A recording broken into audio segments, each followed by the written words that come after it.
take on potentially making that switch? I know probably nothing has been finalized. It's probably just talks right now. But what is your take on the possibility of making that switch? Yeah, I think we talked about this at Pirate Fest as well. And while we certainly have taken an approach that while there is no pure hard slotting system, we are going to aggressively attempt to bring in talent to the system by identifying players who may have slipped in the draft and offering them contracts that are consistent with what we value them as. And if there were a pure hard slotting system, that avenue of talent acquisition would no longer be there for us, and we'd have to find other ways to bring in additional talent so that we can continue to build the pipeline.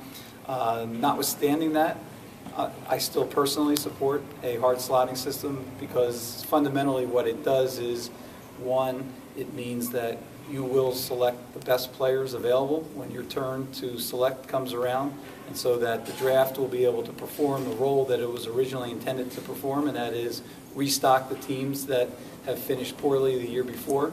So you're not selecting players on the basis of signability and steering away from the most talented players because you're concerned that they won't sign or they won't sign with you because they've been promised something by somebody else in the draft who couldn't promise it to them because they didn't have the rights yet.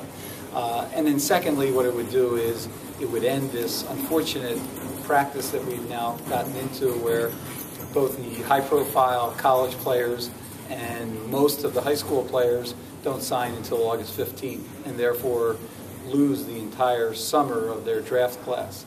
And that's particularly damaging for pitchers who are shut down because they stop pitching when their high school or college season ends and then don't sign until August. By the time you gear them back up, you really can't get any additional innings that year.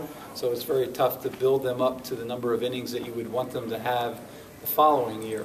And so it really retards their development as professionals. So a pure hard slotting system would end that unfortunate practice that we've gotten ourselves into.